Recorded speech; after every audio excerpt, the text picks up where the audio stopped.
ada anugerah yang luar biasa buat hidup kita dari Tuhan hari ini, amin. Boleh sama-sama lampaikan yang percaya bahwa kuasa Tuhan dahsyat dalam hidup kita, amin. Mari sebelum kita mulai ibadah kita hari ini, bersehati, bersepakat, kita akan berdoa bersama-sama.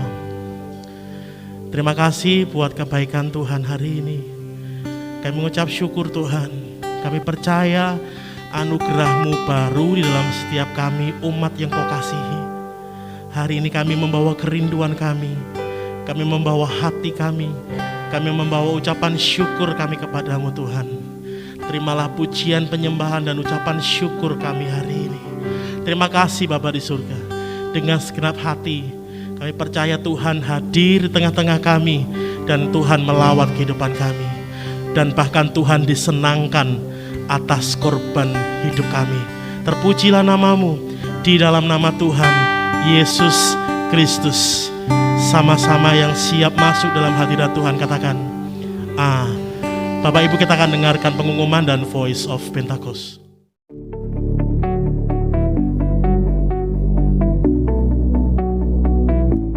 Shalom Bapak Ibu Saudara. Kembali hari ini kita bersama-sama akan beribadah melalui online. Untuk itu, mari kita siapkan hati kita untuk mendengarkan firman Tuhan yang akan disampaikan. Namun sebelumnya, mari kita dengarkan pengumuman berikut ini. Ibadah onsite dan online diadakan mulai hari ini, Minggu 25 April 2021 di Mall GTC. Doa puasa bersama diadakan pada tanggal 13 April sampai 12 Mei 2021.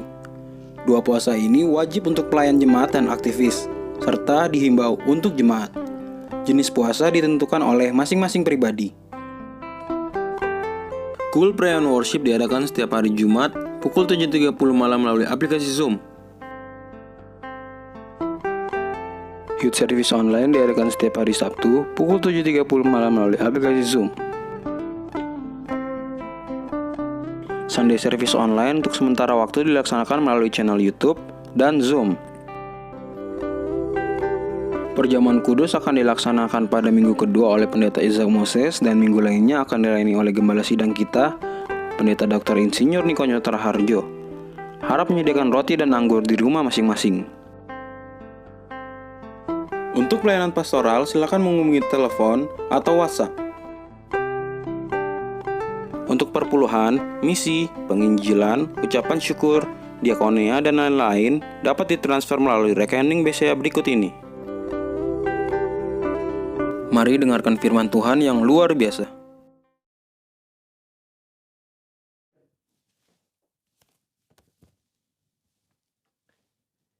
Shalom, apa kabar saudara? Saya percaya kita semua luar biasa. Voice of Pentecost kali ini kita membahas mengenai Mamon. Pernahkah saudara melihat ada orang yang begitu kaya tetapi tidak bisa menikmati kekayaannya? Salomo memperhatikan hal yang sama dalam Pengkhotbah 5 ayat 12-13. Ada kemalangan yang menyedihkan kulihat di bawah matahari. Kekayaan yang disimpan oleh pemiliknya menjadi kecelakaannya sendiri. Dan kekayaan itu binasa oleh kemalangan. Sehingga tak ada satupun padanya untuk anaknya. Saudara, Yesus sangat memperhatikan bagaimana seseorang melihat harta materi dan mengelola keuangannya. 16 dari 38 perumpamaan yang Yesus berikan berbicara mengenai mengelola harta benda dan keuangan. Nah, kita mau melihat salah satu percakapan Yesus dengan seorang pemuda yang kaya mengenai integritas di dalam mengelola harta benda. Dalam Matius 19 ayat 16-26, tercatat tentang seorang muda yang kaya raya dan bertanya kepada Yesus cara untuk memiliki hidup yang kekal. Saya yakin saudara pernah dengar cerita ini.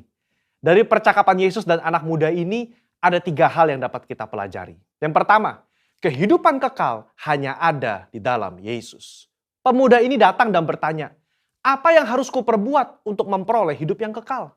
Hari ini kita percaya bahwa tidak ada satu perbuatan pun yang dapat membayar jalan menuju ke surga selain percaya kepada Yesus. Kehidupan kekal diberikan kepada mereka yang percaya kepada Tuhan dan itu diterima karena kasih karunia melalui iman. Kenapa Yesus tidak berkata seperti itu kepada anak muda ini? Karena pada saat itu pengetahuan dan pemahaman orang-orang mengenai keselamatan belum dibukakan. Yesus belum mati di atas kayu salib. Dalam kasus ini, Yesus mengubah fokus anak muda ini dari melakukan apa yang baik kepada siapa yang baik, Bapa itu sendiri. Karena keselamatan ada dalam pribadi, bukan dalam perbuatan. Yesus meminta dia untuk menaati segala perintah dari Allah yang baik itu. Kenapa? Karena kepercayaan yang sejati akan melahirkan gaya hidup yang menaati firman-firman-Nya. Hari ini, setiap kita diperhadapkan dengan pilihan. Mau atau tidak mau menaati firman-Nya. Dalam hal integritas, meskipun tidak ada orang yang melihat, apakah kita tetap menaati firman? Yohanes 14 ayat 15 berkata, "Jikalau kamu mengasihi aku, kamu akan menuruti segala perintahku." Yang kedua, jangan sampai mamon menjadi Allah kita. Pemuda yang kaya ini dengan yakin berkata bahwa ia telah menaati seluruh hukum Taurat yang diajarkan oleh Musa kepada bangsa Israel. Jangan heran saudara, memang salah satu kebanggaan orang Farisi adalah mereka berusaha sungguh-sungguh menaati hukum ini sesempurna mungkin. Rasul Paulus saja pernah berkata dalam Filipi 3 ayat yang ke-6, tentang kebenaran dalam menaati hukum Taurat, aku tidak bercacat. Kok bisa? Ya, secara eksternal mungkin bisa ditaati sempurna. Tapi dalam hati siapa yang tahu? Di sini Yesus menaikkan derajat hukum ke standar yang sejati. Hukum tidak hanya mengatur soal perbuatan, tapi menyangkut hati dan pikiran. Anak muda ini begitu yakin telah menaati hukum Taurat, tetapi dia lupa soal hatinya yang terpikat dengan uang. Dia begitu sedih karena hartanya banyak dan hatinya terpaut pada keinginan untuk menjadi kaya, melebihi kasihnya kepada Allah dan kepada saudara-saudaranya. Di situ Yesus menunjukkan masih ada yang kurang dalam dirinya dalam menaati hukum. Serta memberitahukan bahwa Allah yang disembah oleh anak muda ini sebetulnya bukan Tuhan, tetapi Mamon. Anak muda ini lebih suka menaati Mamon ketimbang menaati perintah Allah. Disinilah letak integritas hati berada. Kesesuaian pikiran dan hati terhadap firman Tuhan. Poin yang ketiga, kita harus selalu mengecek motivasi hati kita. Matius mencatat, ketika orang muda itu mendengar perkataan itu, pergilah ia dengan sedih sebab banyak hartanya. Kenapa dia sedih? Karena Yesus menunjukkan dengan jelas apa yang menjadi fokus utama dalam hidupnya, yaitu uang. Kedua, dia sedih karena meskipun sudah tahu akar masalahnya, dia tidak rela menukar harta duniawinya dengan harta di surga. Kehidupan kekal itu sendiri. Saudara, Allah begitu mengasihi saudara dan saya. Dia tidak rela kita tertipu dengan kenikmatan duniawi yang bersifat sementara. Padahal di surga nanti, kebahagiaan yang dia siapkan itu kekal adanya. Mungkin kita berpikir, biarlah di dunia hati saya fokus mencari uang dan uang dan uang. Nanti begitu di ujung kehidupan, baru saya berpikir soal surga dan Yesus. Tidak ada yang tahu kapan ajal menjemput atau kapan Tuhan datang menjemput kita. Yesus sudah berkata dalam Matius 6 ayat 24, tidak seorang pun dapat mengabdi kepada dua tuan. Kamu tidak dapat mengabdi kepada Allah dan kepada Mamon. Ini berbicara soal integritas hati kita di hadapan Tuhan. Orang yang terus-menerus berfokus kepada uang atau Mamon akan kesulitan menempatkan Tuhan sebagai prioritas pertama dalam hidupnya. Percayalah, kita yang mencari dahulu kerajaan Allah dan kebenarannya, Tuhan akan cukupkan kebutuhan kita di dunia ini. Allah adalah Bapa yang baik, yang suka memberi berkat kepada anak-anaknya. Mari kita belajar mengucap syukur dan menerima berkat yang Tuhan berikan dengan rasa cukup. Saya tutup dengan kata-kata bijaksana dari Raja Salomo. Siapa mencintai uang tidak akan puas dengan uang. Siapa mencintai kekayaan tidak akan puas dengan penghasilannya. Saya berdoa, kita semua mengucap syukur atas berkat yang Tuhan beri dalam hidup ini. Dan biarlah hidup kita terus menjadi berkat bagi orang lain. Mari berlomba-lomba mengumpulkan harta di surga, bukan di dunia ini. Saudara, untuk penjelasan lebih lengkap dari tim teologi kami, jangan lupa buka link yang ada di atas atau scan QR Code yang tersedia. Salam integritas, Tuhan Yesus memberkati.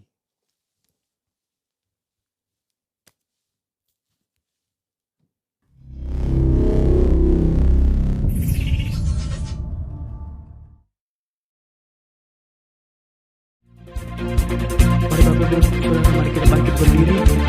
Mari kita tinggikan Tuhan. Tuhan Allah yang perkasa, dulu sekarang sampai selama-lamanya. Haleluya.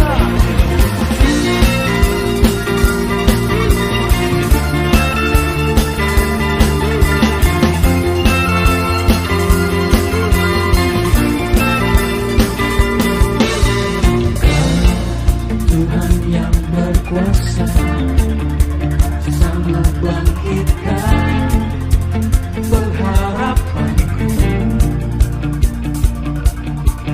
Jiwaku kan bersorak, bukannya gagal, dahsyat Kau Tuhan.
Sambil bangkit berdiri, mari kita bertepuk tangan buat Tuhan.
Mari sama-sama Bapak Ibu Saudara, mari kita sembah Tuhan.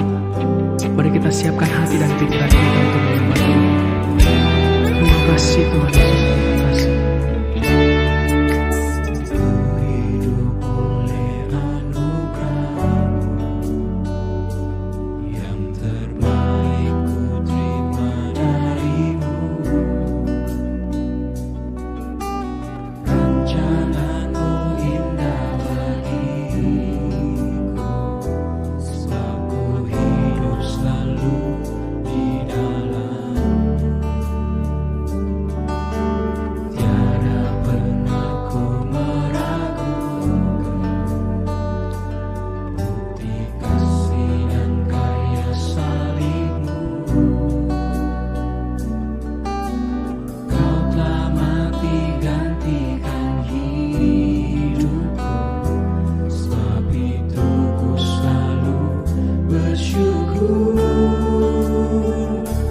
Kasih-Mu memulihkan hidup, kuasa-Mu membangkitkan rohku, darah-Mu telah tercurah bagiku, pengorbanan-Mu sempurna.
Terima kasih Tuhan, Engkau telah mengorbankan nyawa-Mu bagi kami Tuhan.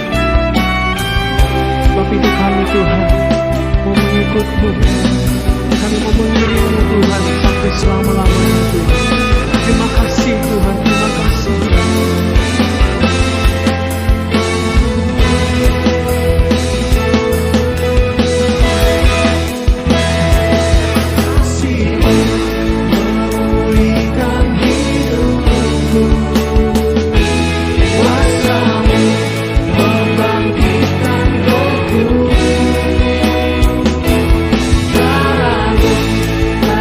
Curah bagi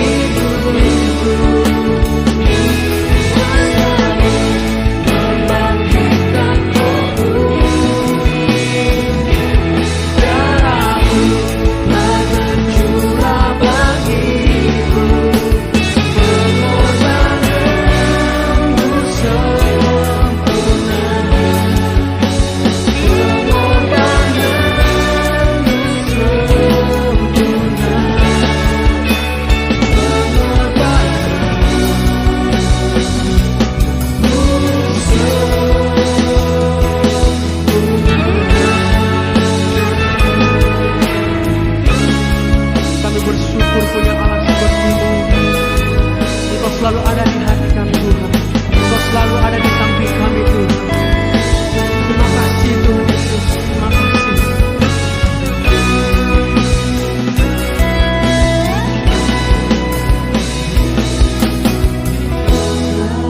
Pujian syukur bagimu, Kau hadir dalam hidupku. Kini ku datang sujud di hadapanmu, memujimu, menyembahmu, Yesus, ku menyembahmu. Segala pujian syukur bagimu, Kau hadir dalam hidupku. Kini ku datang sujud di hadapanmu, memujimu, menyembahmu, Yesus, ku menyembahmu. Segala pujian syukur bagimu,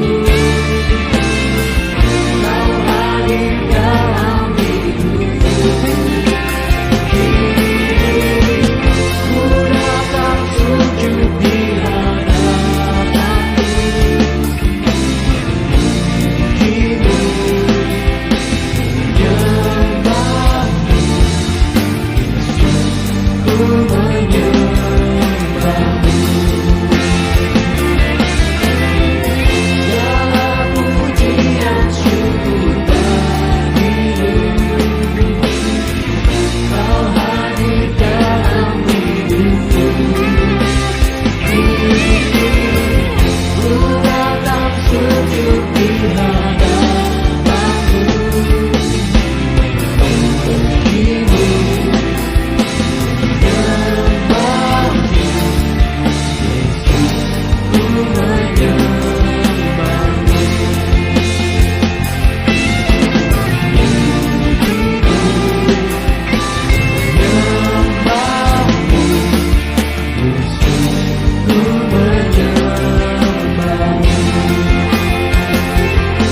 Yesus, ku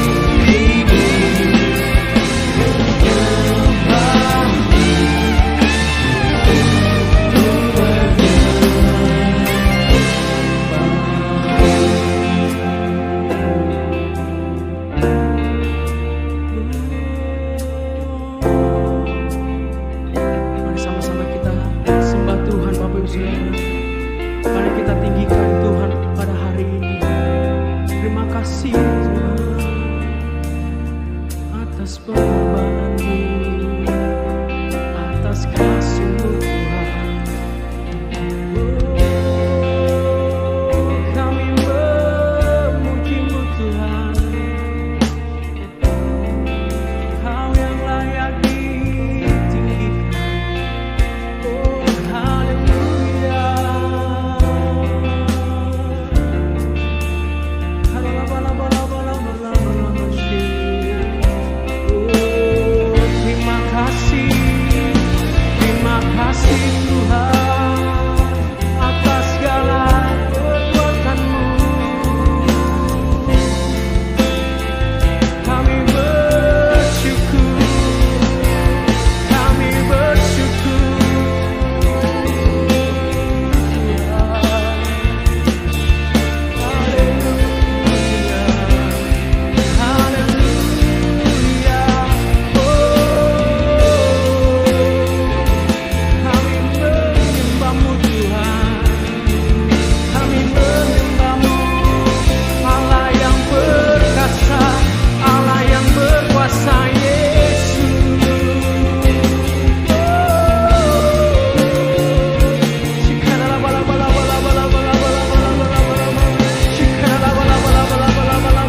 Puaskan kami di hadirat-Mu. Puaskan semua kami di hadirat-Mu ya Abah.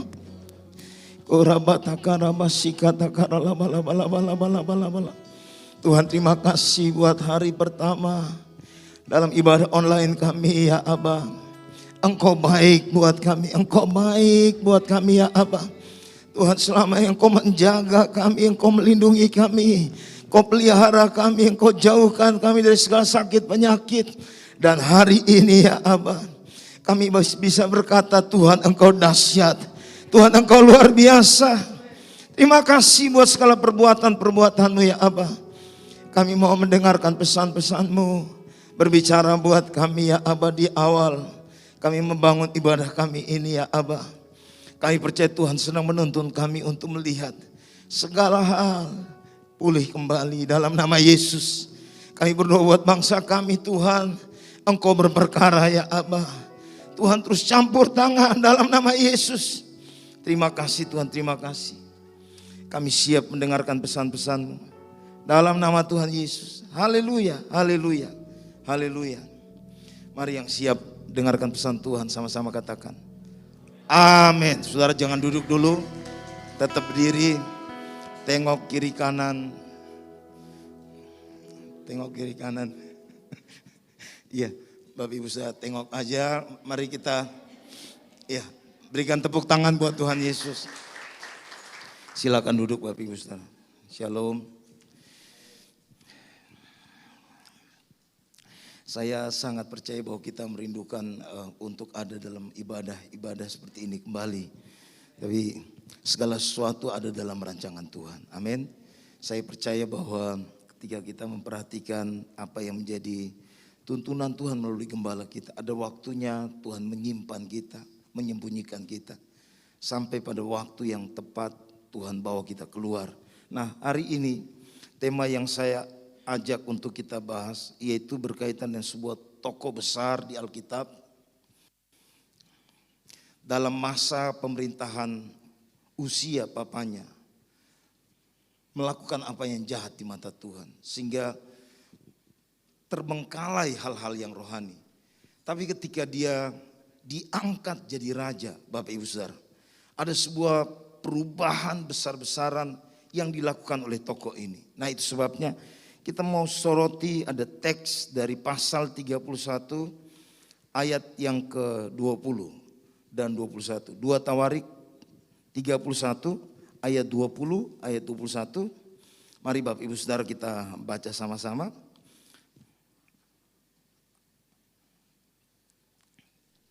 Oke, baik. 1, 2, 3. Demikianlah perbuatan Hizkia di seluruh Yehuda.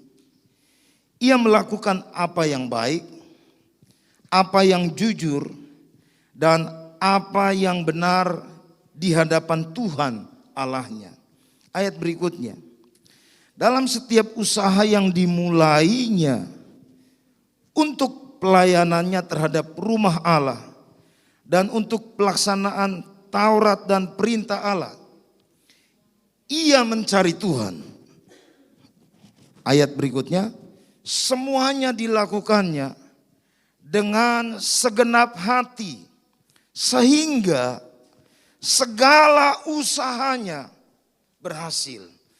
Kita baca ulang dengan suara yang keras. Ini apa tidak kelihatan di depan? Baca sama-sama kalimat di ayat 21. 1, 2, 3. Dalam setiap usaha yang dimulainya untuk pelayanannya terhadap rumah Allah dan untuk pelaksanaan Taurat dan perintah Allah, ia mencari Allahnya. Semuanya dilakukannya dengan segenap hati sehingga segala usahanya berhasil. Kita paling suka garis bawahi hal-hal yang menurut kita itu menguntungkan kita, betul? Kalau itu untung buat kita, kita paling senang. Tapi pertanyaannya begini, apakah itu Alkitabiah? Saya mau bilang buat Bapak Ibu Saudara, Alkitab menjelaskan bahwa apa yang diusahakan oleh Hizkia, dibilang segala usahanya berhasil. Nah, dalam terjemahan bahasa asli, saudara lihat ini kata benda hipil. Hipil itu Bapak Ibu Saudara menjelaskan tentang sesuatu yang menjadi penyebab. Jadi keadaan itu hadir karena ada sebuah penyebab. Sehingga ketika dibahas tentang berhasil, itu dipersepsikan bahwa ada sesuatu yang menjadi sebab yang dilakukan sehingga keberhasilan itu hadir. Nah, kata berhasil ini Bapak Ibu Saudara diartikan sukses, menikmati sukses. Terus kemudian yang kedua, apa sama-sama? Membuat sehingga berhasil. Lalu kemudian ada kata berikutnya, ada arti berikutnya, yaitu membuat makmur. Saya percaya kita semua menginginkan atau mengharapkan keadaan seperti itu hadir dalam semua hal yang kita buat dalam hidup ini. Yang percaya dan setuju bilang amin. Nah, namun kalau kita baca dan selidiki kata hislih ini Bapak Ibu Saudara, hislih ini, maka kita akan menemukan di sana ada dua hal penting yang kita akan sama-sama pelajari hari ini. Ada tiga hal penting. Nah, yang pertama, ayat ini menjelaskan tentang integritas. Mengapa saya tulis itu sebagai integritas? Karena dikatakan di dalam bagian ayat itu begini. Ia melakukan apa yang baik, apa yang jujur, dan apa? Dan setia. Apa yang baik, apa yang jujur, apa yang setia. Dan itu satu paket. Kenapa satu paket? Kadang kita lihat orang baik di satu sisi, tapi nggak jujur di sisi yang lain. Betul, Bapak Ibu Saudara? Atau mungkin baik, tapi nggak setia.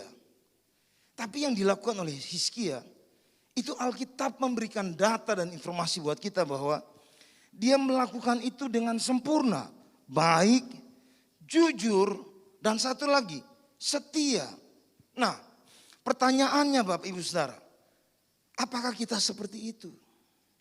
Saya bilang satu paket, ini cerita argumen untuk menjelaskan. Satu hari Bapak Ibu Saudara, ada dua orang muda datang ke sebuah restoran, lalu kemudian mereka pesan makan. Nah, waktu mereka pesan makan, itu pemilik restorannya lagi sibuk untuk nyetor duit. Kumpulin duit untuk mau di store. Jadi rupanya uang itu dia dimasukkan dalam kantong plastik. Lalu kemudian makanan yang dipesan juga dimasukin juga di kantong plastik. Yang terjadi dia salah kasih kantong plastik. Yang dia kasih uang bukan pesanan makanan. Nah, dua orang ini kemudian pergi. Mereka pergi pas di tempat mereka di bawah pohon, di pinggir pantai, lalu mereka mau makan itu makanan itu, Bapak Ibu Saudara. Ini cerita orang pacaran ini, Saudara ya.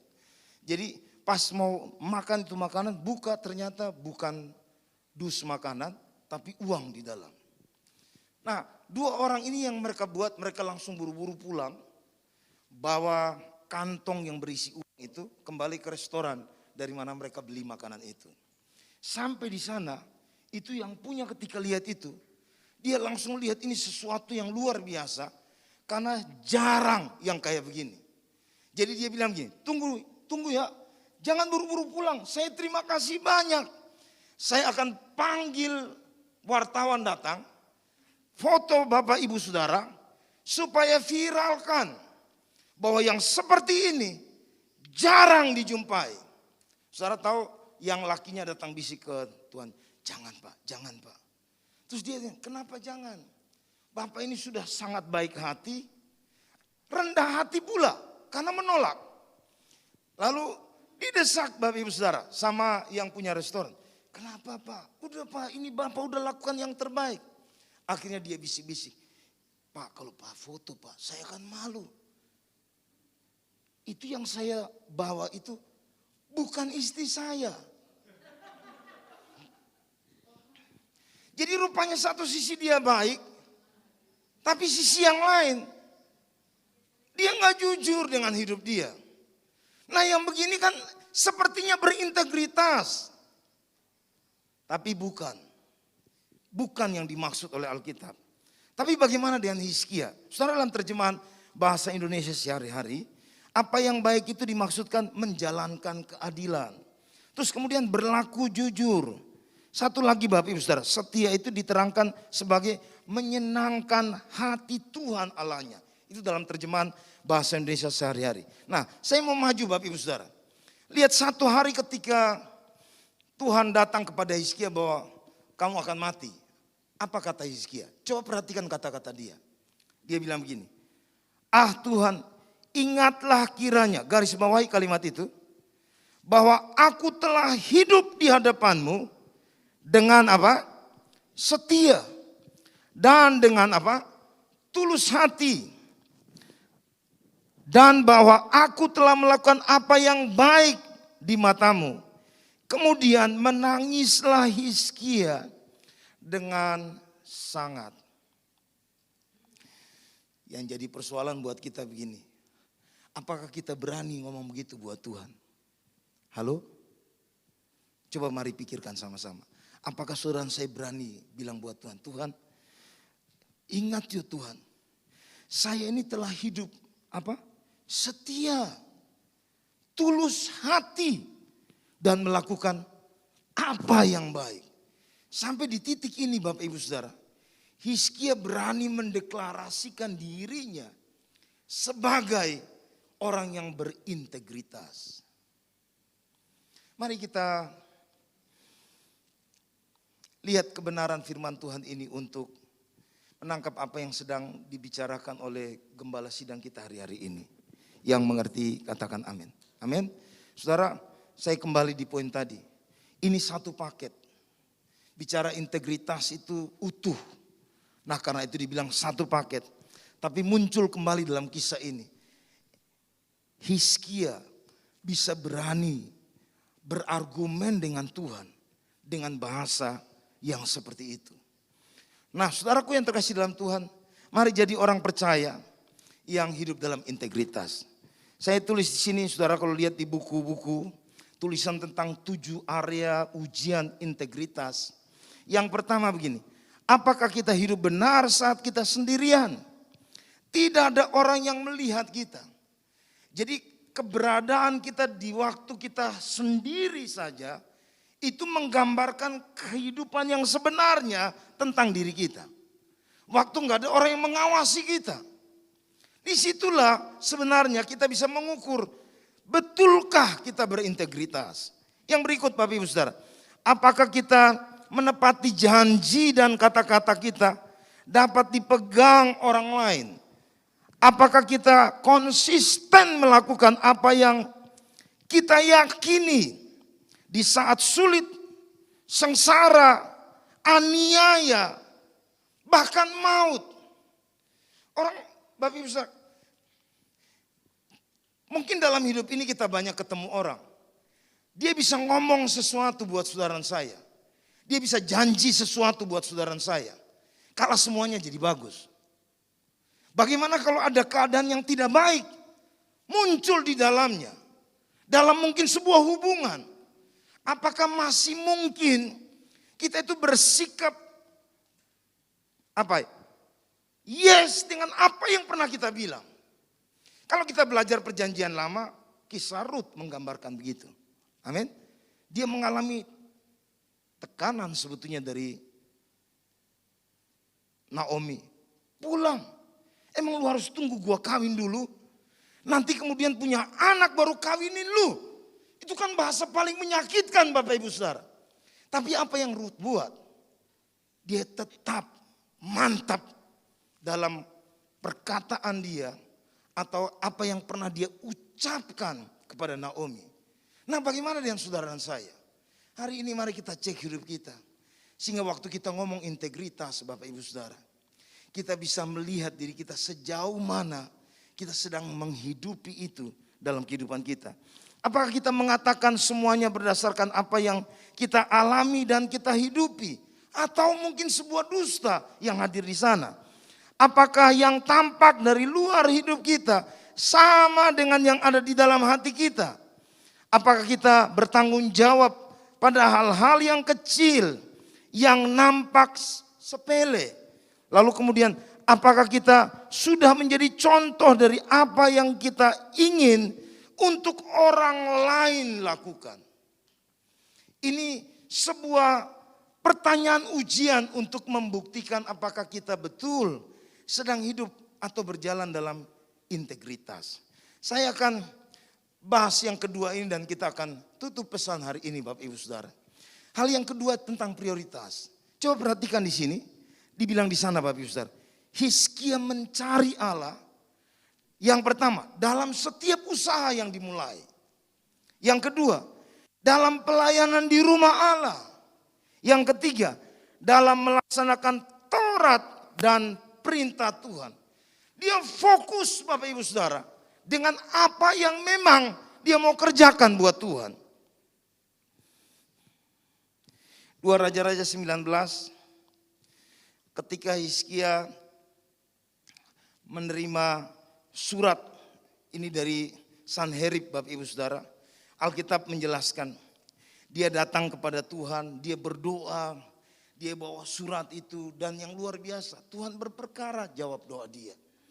Apakah kita betul-betul mencari Tuhan dalam segala hal?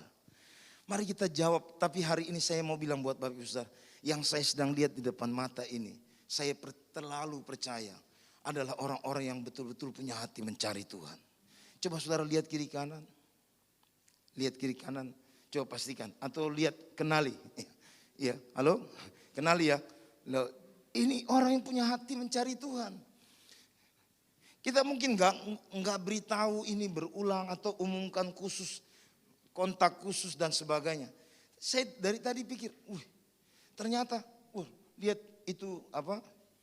Kamera ke sana, wah penuh juga Bapak Ibu Saudara. Kita berikan tepuk tangan buat Tuhan Yesus. Ada satu statement dari Martin Luther. Dia buat pernyataan begini, bertambah banyak pekerjaan saya hari ini, karena itu saya mau tambah 1 jam lagi untuk berdoa. Ini tokoh besar Bapak Ibu Saudara. Jadi dia sedang bahasakan kira-kira kalimat begini, semakin banyak tanggung jawab yang kita terima atau pekerjaan yang kita terima, kita perlu tambah waktu kita untuk cari Tuhan. Yang siap laksanakan itu bilang amin. Amin. Ini bukan bahasa saya, ini bahasa Martin Luther. Nah, saudara, ada lagu yang kita biasa nyanyikan kan, kalau betul Tuhan itu segalanya buat kita. Engkau harta yang tak ternilai, yang ku miliki dan ku hargai. Yesus engkau ku kagumi. Kalau betul kita menghargai Tuhan, perhatikan ayat yang di belakang. Tetapi haruslah engkau ingat kepada Tuhan Allahmu. Sebab apa? Dialah yang memberikan kepadamu kekuatan untuk memperoleh kekayaan. Jangan kayak gambar ini Bapak Ibu Saudara ya. Kejar apa? Kejar duit sampai masuk kubur. Nah, ini gambar yang kira-kira membuat kita jadi nggak enak nih lihat. Ya, kejar duit sampai masuk kubur. Padahal kita bilang Tuhan itu segalanya buat kita. Nah, kalau kita jauh dari Tuhan sangat berisiko. Saudara, ulang-ulang Pak Niko selalu dorong kita, ayo cari Tuhan. Saya tadi malam Bapak Ibu Saudara, jam 12 harus join dalam Zoom meeting. Karena diminta, Pak Moses, Pak pimpin doa malam ini. Jadi saya kemudian ambil gitar, saya bilang, oke, saya siap, laksanakan. Saya bilang begini, tapi nanti selesai saya langsung stop video. Karena saya belum menyelesaikan PPT saya untuk hari ini. Saya sampaikan pesan. Karena kita baru mulai ibadah online. Baik Pak, gak apa-apa. Lalu saya pimpin sampai jam 12, jam 1, jam 12. Jam 11 sampai jam 12. Sampai jam 12 saya serahkan kepada Pendeta Himawan. Lalu kemudian saya bilang, Pak minta maaf, saya tidak bisa lanjutkan. Pak Himawan bilang begini, saya juga sangat capek. Tapi saya harus lakukan tanggung jawab ini. Sehingga Pak Himawan yang lanjutkan. Tapi satu hal yang saya ingin gambarkan buat kita dari klip video ini. Coba mari lihat, bisa.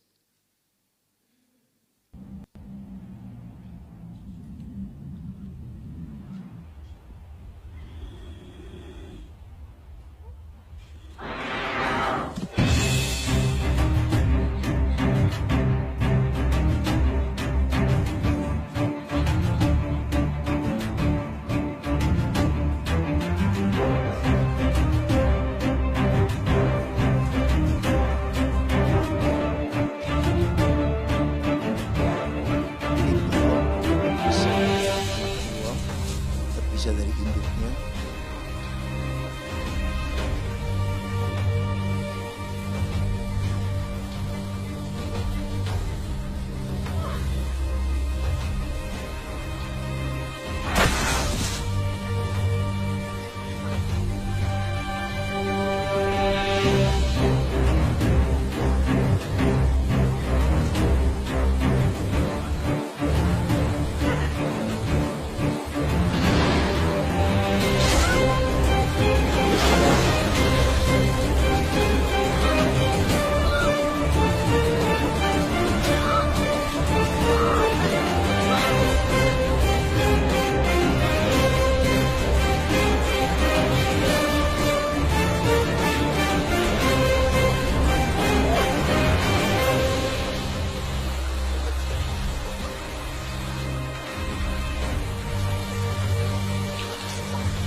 Kita baru pertama kali, jadi kalau ada ini di masalah media, suaranya nggak keluar. Baik. Nah, yang berikutnya, yang terakhir, komitmen total. Bahasa dia begini, Hizkia melakukan segala sesuatu dengan apa? Segenap hati. Sekali lagi, segala sesuatu dengan segenap hati. Poin ini sedang menjelaskan tentang perkara-perkara ini dalam setiap usaha, dalam pelayanan di rumah Allah, dalam melaksanakan Taurat Tuhan. Dia melakukan segala sesuatu dengan apa? Segenap hati. Tokoh ini Bapak Ibu Saudara membawa perubahan besar di Israel. Semua patung-patung berhala yang pernah dibangun di zaman papanya itu dihancurkan semuanya. Sehingga ada sebuah transformasi besar-besaran di zaman itu dalam kerajaan Israel, Bapak Ibu Saudara. Nah, saya kembali ke poin ini, yaitu komitmen total. Sebelum saya tutup Bapak Ibu Saudara, sukses bukan karena kita punya garis tangan yang bagus. Yang setuju bilang, yang percaya tepuk tangan buat Tuhan Yesus. Haleluya. Mari bangkit berdiri.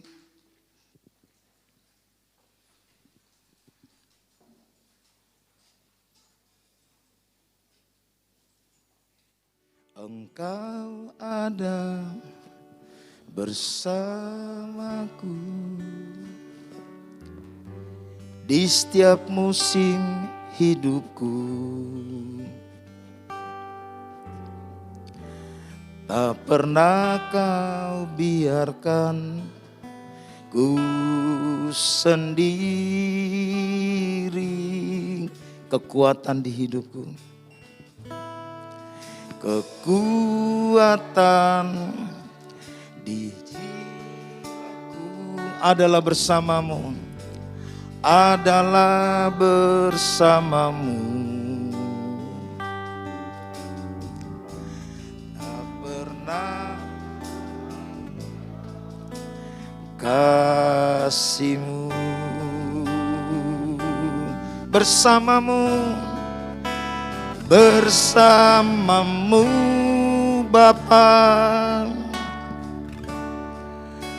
Ku lewati semua perkenananmu yang teguhkan hati. Engkau yang bertindak,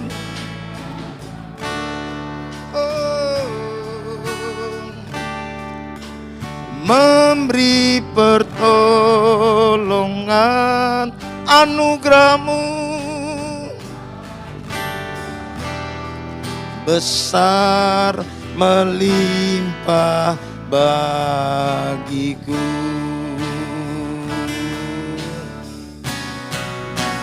Bersamamu Bapa,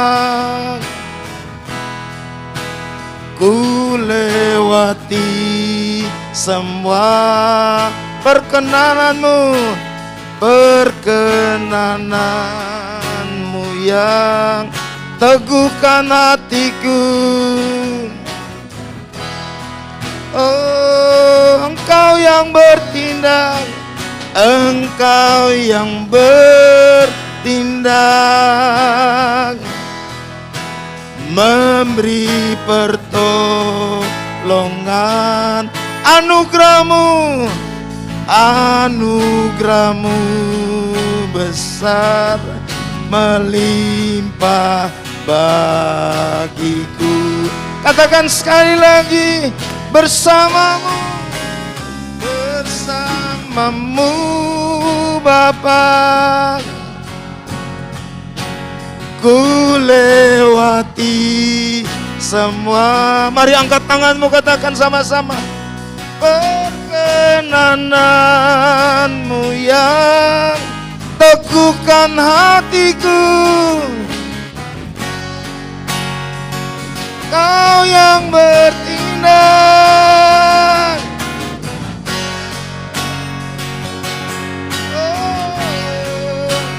memberi pertolongan, anugerahmu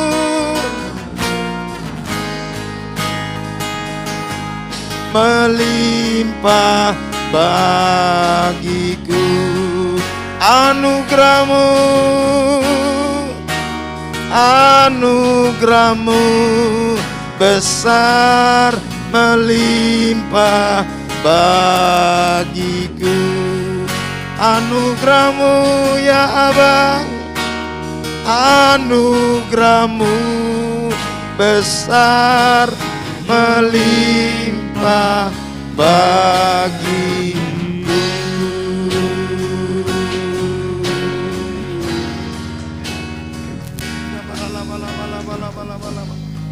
Mari angkat dua tangan kita.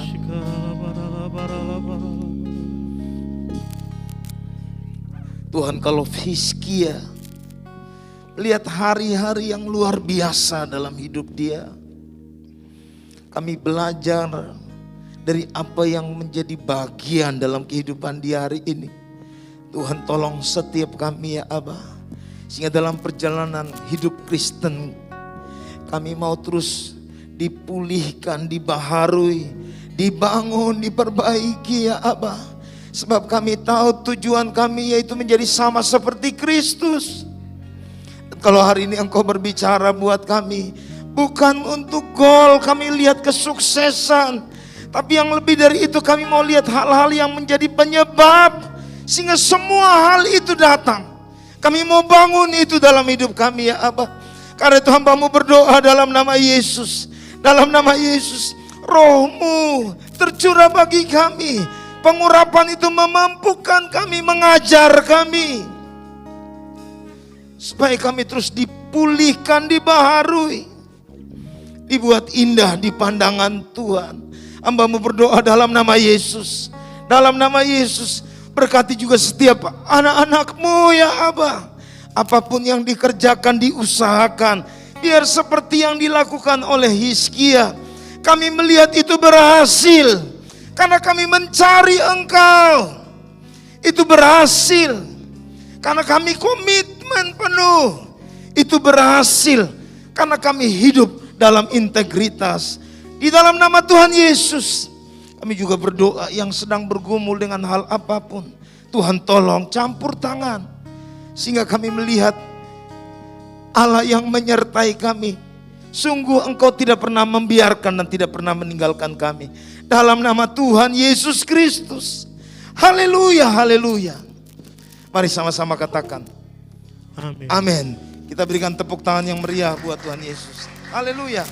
Silakan duduk Bapak Ibu Saudara. Haleluya. Bapak Ibu, sementara Bapak Ibu memberi, kita akan mendengarkan dan menyaksikan tayangan multimedia Mazmur 91.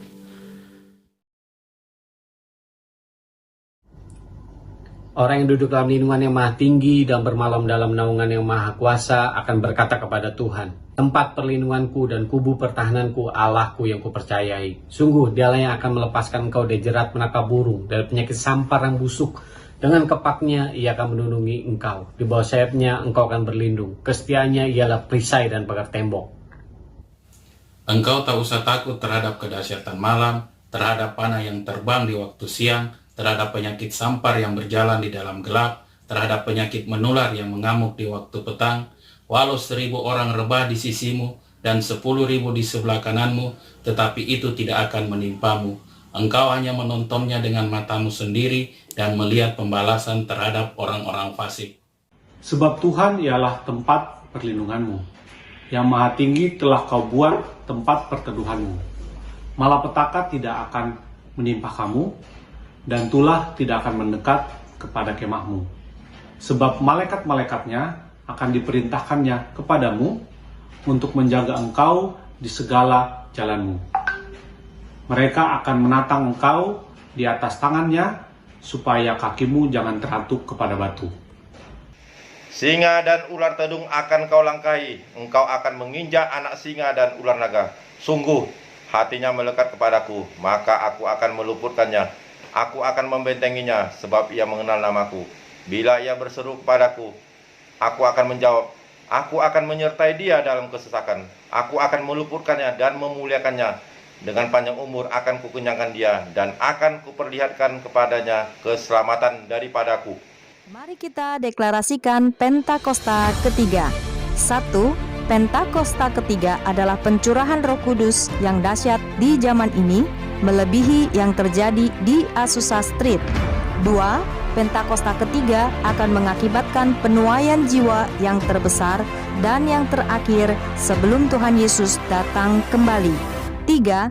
Pentakosta ketiga akan membangkitkan generasi Yeremia, yaitu anak-anak muda yang dipenuhi Roh Kudus, cinta mati-matian kepada Tuhan Yesus, tidak kompromi terhadap dosa, dan akan bergerak untuk memenangkan jiwa. 4. Pentakosta ketiga lahir di Indonesia dan bergerak ke bangsa-bangsa. Gerakan ini dari timur ke barat dan akan kembali ke Yerusalem. 5. Pentakosta ketiga akan memberikan kuasa untuk menyelesaikan amanat agung, dan setelah itu Tuhan Yesus datang kembali. Ya, mari kita satukan hati kita dalam doa syafaat kita. Ya, terima kasih Tuhan, kami tahu Engkau ada di tengah-tengah kami Tuhan. Sebab itu Engkau beracara seluas-luasnya Tuhan. Setiap kami Tuhan, jemaat-Mu Tuhan, kami percaya Tuhan ada dalam tangan-Mu Tuhan. Siang ini Tuhan kami bersehati Tuhan membawa syafaat kami, doa-doa kami Tuhan di dalam nama Yesus Tuhan. Kami minta Tuhan memohonkan berkat-Mu bagi kami semua jemaat GBMCC Tuhan. Yang ada di sini juga atau di rumah Tuhan yang ikut ibadah online juga Tuhan. Kami serahkan dalam tangan-Mu Tuhan.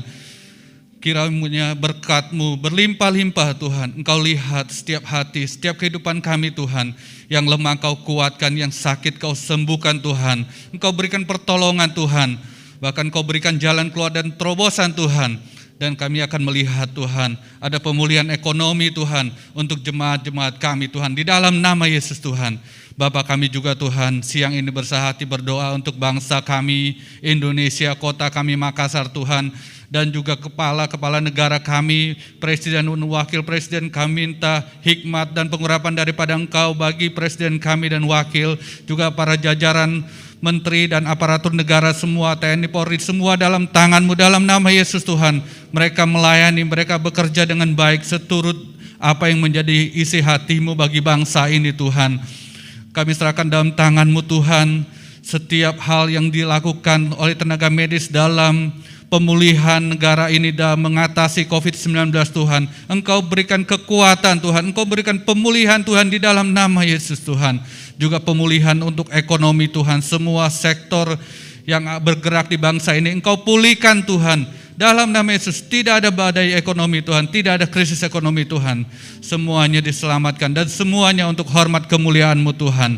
Dalam nama Yesus Tuhan, juga kami di Tuhan, siang ini juga Tuhan, berdoa untuk Bapak-Bapak rohani kami Tuhan, Pendeta Insinyur Niko Nyoto Araljo dan 4 wakilnya, juga karayon kami, juga gembala kami di tempat ini Bapak Ishak Moses Tuhan. Engkau yang menetapkan, Engkau yang memilih mereka sebagai alat-Mu Tuhan. Engkau yang mengurapi mereka Tuhan. Kami percaya Tuhan di dalam tangan-Mu kehidupan mereka Tuhan. Dimanapun mereka berada Engkau sertai. Tanda ajaib ada pada mereka Tuhan. Dan keluarga besar yang Engkau jaga, Engkau lindungi, Engkau sertai. Bahkan kelimpahan ada pada mereka Tuhan. Terima kasih Tuhan, kami serahkan semua dalam tangan kuasa darah-Mu. Kami yang telah berdoa dan mengucap syukur. Haleluya. Amin.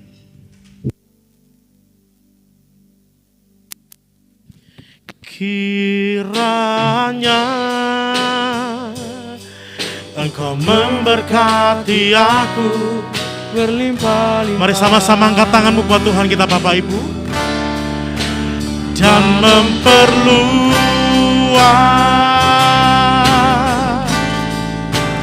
daerahku.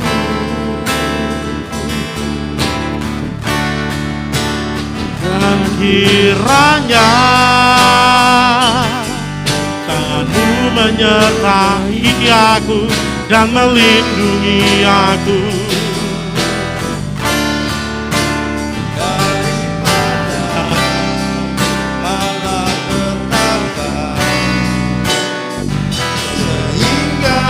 Kesakitan tidak menimpa aku. Segenap hatimu naikkan pujian ini, katakan kiranya, kiranya Engkau memberkati aku berlimpah-limpah dan memperluas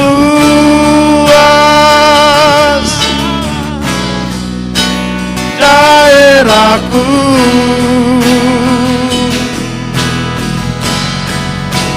Dan kiranya tangan-Mu menyertai aku dan melindungi aku daripada malapetaka, sehingga kesakitan tidak menimpa aku, sehingga kesakitan tidak menimpa aku.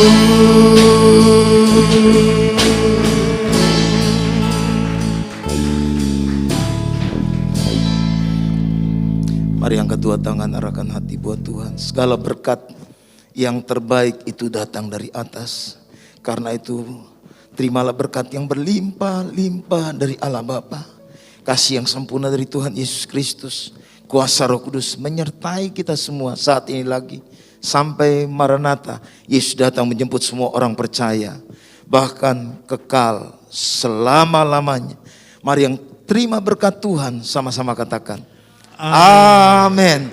Tuhan Yesus memberkati Bapak Ibu Saudara sekalian.